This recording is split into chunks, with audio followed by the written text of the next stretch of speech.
Thank you very much. I really appreciate the opportunity to speak today. I come to you all from the stolen lands of the Wurundjeri people in Melbourne, Victoria, and I recognise them as the traditional custodians of these lands, acknowledge their continued connection and to this beautiful place, and that they've never ceded sovereignty.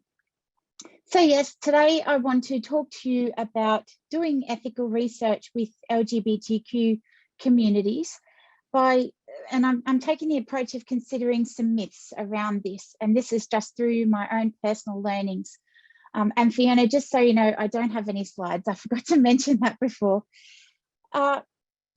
These myths have always informed the work that I have done and how the research has unfolded, which is why I think quite a lot about these types of issues, and I've written a little bit about it. I recently wrote a book chapter that talked about how what it was like to be a queer criminologist in this very conservative discipline of policing and trying to do this type of research that was making the lives of queer people better. And the way that I describe this is as being a lurker, and I'll talk about that in a tick. And I think this same idea applies to ethics a little bit. So I guess my talk's going to be a little bit controversial, I suppose, because I'm trying to unsettle all of this sort of stuff that we've started to think about with LGBTIQ people so that we can think beyond it in some ways. But on that note, what do I mean by lurking? This is my own concept. It conjures up imagery of someone sort of moving around at the edges or in the margins in a covert way so that they can remain undetected. It's a person, you know, they might do this because they're, you know, they may be involved possibly in some sort of deviant behaviour, or perhaps they just don't feel comfortable and the margins is a safer place. They move around in ways that are unseen and unheard, with their focus maintained on observing others, assessing risks, and skirting around potential interactions. And most importantly, lurking is about being grounded in stirring feelings of ambivalence, hesitancy, unsettledness, skepticism, and given the person is positioned as potentially deviant, a generalized sense of anxiety. So all of these things are things that I think of when I think about lurking, and I'm going to apply those ideas now to the way that I think about ethics in the research that I do, because a lurker is definitely what I am, or I feel I am, as a queer criminologist doing research with queer people about queer policing. And I've done lots of this type of research. I've talked to LGBTQ young people and adults about their policing experiences. I've talked to current and former queer police officers and allied officers, and I've done research on specific service enhancement programs like LGBTI police programs. This research has been very eye-opening. It's led to some changes within police organisations, but it's also been eye-opening in terms of the ethical issues that have come up. And that's what I want to talk about as being an ethical lurker. Most often, this ethical lurkiness for me comes from moments of exposure and from deeply emotional moments of what I feel as a type of researcherly failure. Jack Halberstam helps me to think through this a little bit more, and they say, quote, under certain circumstances, failing, losing, forgetting, unmaking, undoing, unbecoming, not knowing, may be more creative, more cooperative, more surprising ways of being in the world. And so I guess this is the type of ideas that I'm trying to think through when I'm thinking about ethics in the research that I do. It certainly made me think further about the tendency of certain types of myths to inform these programs of research. And I'm going to step through some of these and unpack them a little bit more, also while giving examples from my own research. The first myth I'm going to focus on is the idea that LGBTQ people are always vulnerable victims in research. This myth is busted, I think, because I've learned that LGBTQ people don't always see themselves in this way. and very similar to what Bridget, I think, was just flagging in their presentation previously, we do tend to think of these people as always being vulnerable. They're marginalised in legal rights frameworks. They're subject to substantial victimisation in a range of personal and institutional contexts, such as being victims of sexual abuse, physical abuse. They have school-related problems. They're subject to family exile, homelessness, and conflict with the law, and a whole range of other things that I won't rehearse for reasons of time. Now, I'm a sociologist that learns from listening to the stories of people like these queer folks caught up in criminal processing systems. I learn about how these systems amplify those vulnerabilities and disadvantages, and how that happens, particularly to queer people in my research. But these ideas can also become stereotypes and tropes. And of course, that can be dangerous, and it can actually thwart our attempts to do good ethical research. And that's what I've found in my research. I've actually had queer participants argue with me about continuing an interview when they're visibly distressed, because they're passionate about telling me their story about what happened with police, right? The ethical research protocol says I need to stop. So I tell them that we need to stop. The participant says, no, it's unethical for you to stop me from talking about these things just because something's distressing, because I actually want to tell you my story. And it feels very unethically lurky to stop them from talking about that, like I'm taking away their agency. I've also had queer participants refuse my referral to on-the-spot counselling with a youth worker after they've been distressed in an interview. The ethical research protocols, again, over here says, you know, I should do this, as this is what I said I would do, right, in the protocols. But insisting they access counselling is seen as the most ethical path. But the participants seem to reject that notion of victimhood and assert their own agency and decision-making about what they want to do with their own distress. And again, it feels unethically lurky to insist on counselling and refuse their own agency to reject that counselling. So it's very complex, but it's really, these types of experiences definitely got me thinking. This particular myth leaches into another one at this point, and this other myth relates to the idea that research consent should unfold as per what I wrote in my ethical clearance documentation. Sometimes abiding by what I stated, I feel is actually unethical. Consent should be flexible, and it needs to consider the agency of the person involved. Sometimes it's actually unethical to insist things for that person simply because I or others see those people as vulnerable. Even the youth workers were perplexed and flummoxed about why these young people didn't want counselling on the spot. We've gone to the trouble to provide that, you know, why are they not engaging? But ultimately, I feel like it's more ethical to allow them to make their own choices, and we shouldn't be questioning that. And this more ethical on-the-spot decision-making, I probably actually won't research in a document in a research journal, and I probably won't lodge an amendment to try and change the processes to get approval for another process when I'm doing those types of things. It is on the spot, and those shifts have to happen around that person when they're engaging in the research.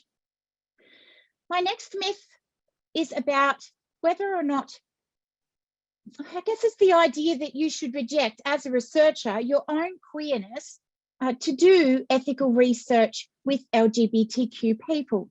So I'm part of LGBTQ communities, and this has meant that I'm sometimes situated as a deviant researcher. In past projects, I've actually had my research audited. I say randomly, but I do question whether or not it is random. Sometimes I was called into this big research office at the university to meet with a panel of 5 senior researchers, not surprisingly, all white males. The questions they asked focused mostly on the mechanics of the research, where he signed consent forms, can I see that, that where the, what do you call it, the filing cabinet is, how it's locked, all of that sort of jazz. But towards the end, they actually started to ask about my wedding ring that I was wearing. They said, how could I build rapport with queer people when I wasn't queer myself? Now, although I gave them a rundown of how I built rapport with those folks, it wasn't until I disclosed the fact that I was a bisexual female married to a male at the time researcher that this line of questioning stopped. It was pretty uncomfortable. Now, it made me think about Angela Jones's work a little bit. She talks about being positioned as a deviant scholar because you're doing some sort of dirty work, particularly research focused on sex and sexualities.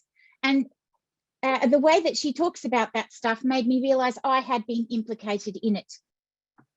Jones talks about how this meant the ethics committee felt that they could actually ask inappropriate questions.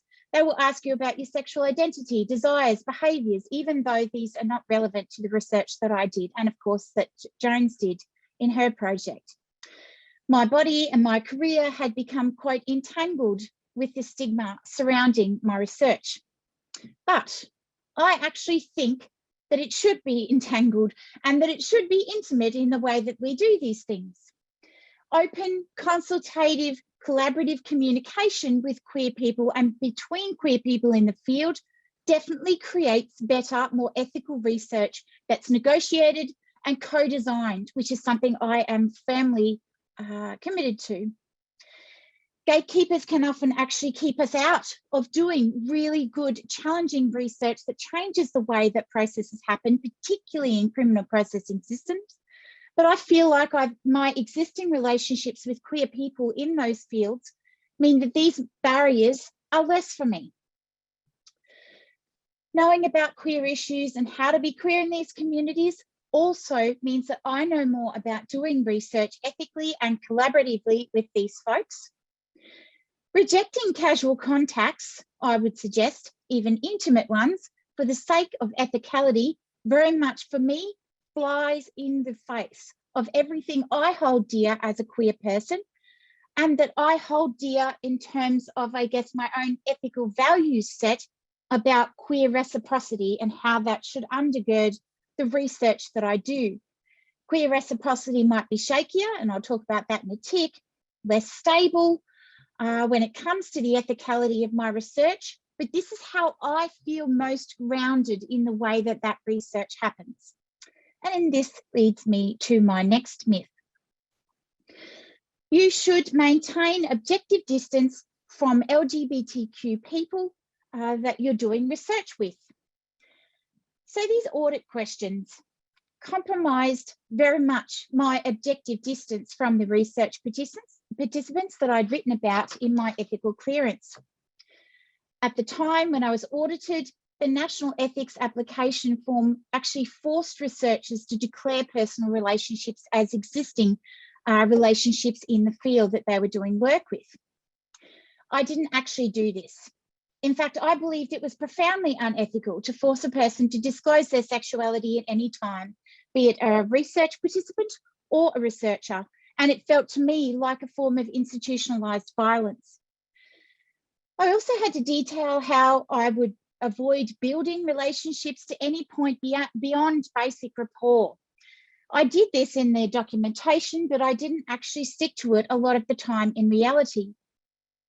Detamore talks about how ethical researchers are expected to reject casual interactions with research participants outside the research field. Jackman goes one step further and says ethical researchers are expected to not have intimate or even existing relationships with these folks in the research field, particularly those that they're researching. But I reject these ideas. I think, like Jeff Farrell does, that it, quote, further chokes possibilities for fluid and engaged human interaction. I, in fact, think it's profoundly unethical to see a previous research participant and ignore them in casual interactions, especially when they recognise you, because ethics documents tell us that that's what we should do. I actually contend, like Amelia Lombardi, that ethical research is about building community connections and capability, as well as giving back. It's not done solely for an academic purpose, but also to provide community resources. I might pass up a casual conversation with one of my research participants, only to miss an opportunity where they might become involved in building capability in themselves down the track with a research project that I conduct. Again, if I was to get rid of the contact details that I had with that person, or that connection that I had with that person, those possibilities are lessened as a result. More and more now, people are starting to recognise this stuff, right? That research shouldn't just be about providing academics with fodder for publications and promotions. But I ethically still lurk around the edges of proper research, because I believe powerful research collaboratively embraces rather than eschews these types of intimacies. This context meant that when I disclosed my sexuality to the ethics audit panel, more questions emerged about this uncomfortable disclosure. Did I know any of my research participants before doing interviews? How did I gain access to these people? Was I friends with any of those people before I did the interviews? And particularly the service providers who were the gatekeepers. And most importantly, did I have any intimate relations with these people? All of these questions, as you can imagine, were overwhelmingly uncomfortable. And it was very clear that my queerness imbued me with risky intimacies that ought to be expunged from research, and my deception in not talking about these things in the documents marked me as a risky researcher lurking at the edges of ethical decency. The next myth is very much focused on doing research with LGBTQ people and the idea that it's easy if you're queer, because this has its challenges as well. This myth is also busted as in what I've been doing, because I've been asked by potential participants a whole bunch of really uncomfortable stuff. When I'm sitting in the service, I was asked about, why I was married, why I was a hetero person sitting in this space. I was situated as suspicious, and I needed to come out in that environment. I played a role similar to what Mandel talks about. Mandel talks about the idea of playing the role of least adult in doing research with children. I did the least hetero role in doing the research that I did with queer folks. I had many moments where queer gatekeepers and other staff were also flirting with me and assessing how hot I was. They also commented on my clothing and discussed T-shirts I wore, that, asking me if I wore those things to fit in more, because apparently my bisexuality didn't seem to fit enough. Having said all of those things, some of the queerest moments that I experienced in the field were definitely where I lurked in and out of states of emotional well-being because I'm a queer person talking to queer people. I have a traumatic family background. That means listening to queer stories about police interaction often triggers my own most fearful moments as a young person particularly. It feels like what Williamson and others call a tsunami of emotion, where the helplessness and terror felt by my participant washes over me without warning, particularly in areas around family violence. My empathy leaches out and infiltrates these research moments. It feels like what Sarah Ahmed talks about when she says emotions become sticky or saturated with affect as sites of personal and social tension, and the discomfort really just emerges from there. I also feel like I'm working a little bit through what Heather Love calls feeling backward. These dark queer feelings of retrograde, including nostalgia, regret, shame, despair, passivity, escapism, self-hatred, withdrawal, bitterness, defeatism, and loneliness. All of these things are flying around in these research presentations. And in the processes where I'm sitting in those interview rooms with my participants. This moved beyond just feeling lurky. I was acutely aware of my paralytic failure to appropriately manage the queerest of emotions in the field. In narrative about queer progress and moving towards some points of liberation, I am most definitely meant to disavow and overcome those feelings as a good researcher and my feelings of backwardness that I experience. But for me, I don't think I can do this. It's a core part of my experience of doing this work. My research consistently transports my body back to those emotional experiences in the past of turmoil and despair. And doing this research draws out those backward experiences. And I would suggest, at least I've found, it becomes a shared experience of queer reciprocity and empathy. So what have I learned? And I'll be really quick. There's a few different things. Number one, I can't see myself as a person that will ever be able to do proper ethical research. Ethical decision-making for me is a movable feast because I think it's more ethical to act on my feet than to strictly adhere to my ethical clearance that I've written in my documentation. But I do contend, most importantly, the queer reciprocity, empathy, is more ethical, and for me, this enables more ethical research as things unfold in the field. Second, I've come to know that being a queer researcher, doing queer research with queer people about less than queer policing practices will always be lurky and weird. You always give away things you plan to keep to yourself, you release certain intimacies, you deny parts of your own identity. It feels like a completely futile attempt to manage some sort of proper, ethical, queer, researcherly identity. Emotions leak into every step of my research process, and I just can't document these obsessively anymore. I'm comfortable with the emotional leakiness, the backwardness of doing research work with queers about queer things. Because as Sarah Ahmed says, what moves us, what makes us feel, is also what holds us, and very much me, in place and gives us a dwelling place. Heather Love talks about this a little bit more, how queers may, quote, enter the mainstream on the condition that one breaks ties with all of those who cannot make it. This is the non-white, the non-monogamous, the poor, the gender deviant, the fat, the disabled, the unemployed, the infected, and a host of unmentionable others. I am one of those people that cannot make it. I have trauma from a dysfunctional background with my family, marked by mental illness, substance abuse, poverty, you name it. My anxieties are constant, and I do experience mental health issues. All these elements bleed in to my experience with varying significance. They cannot be extrapolated from who I am and my encounters with people in my research processes. And I think I have to be comfortable with that.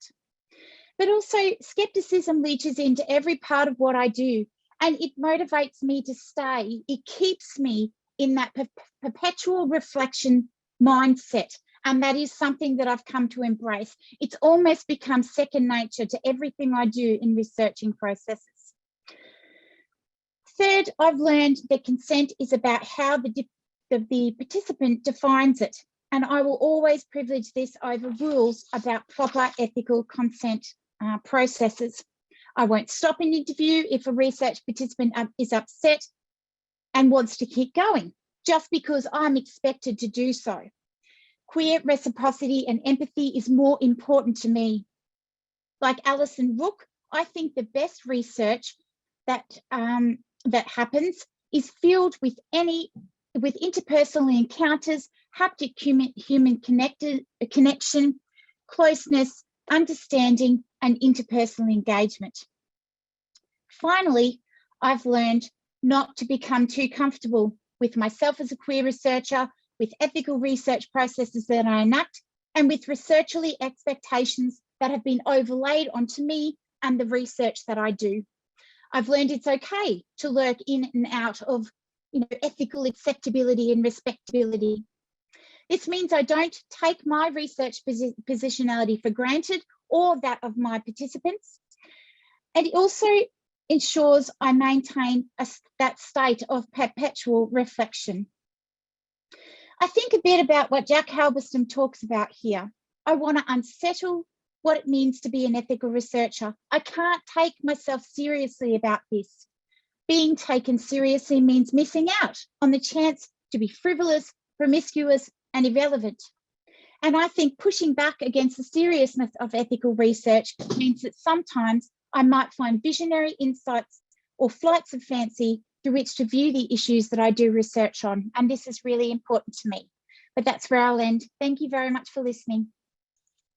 Thank you so much, Ange. Thank you for the power of your presentation and the ways it makes us think and challenge our preconceived norms.